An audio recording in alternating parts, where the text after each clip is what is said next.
Sonra envanterimize göstermiştim arkadaşlar. Birinci ait CF 290 kırmızı bomba. 1110 ayar. 888 değerli bilek. Martin G Pro 720. 670 M32 mili.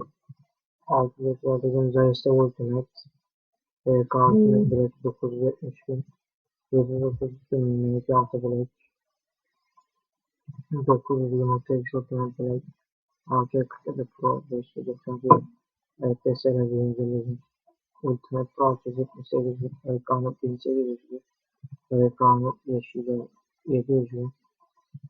EK Mavay 700. Reis'e bile 1600. 500 600 Mızrak Pro 400. Uzat Mavay 700. Altı patlar 600. TH 530. Manyeto 115. Kasır 556. X1 Pro 86 bin. Ultimate 156. Bora 660. Alsan 769. Kardasız Efsane Pro 4000. Viper Elite 4. MDFI 10. yıl. AK-47 Pro.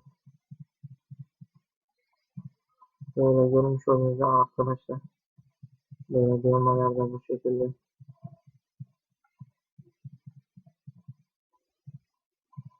Karakterlerini görüyoruz.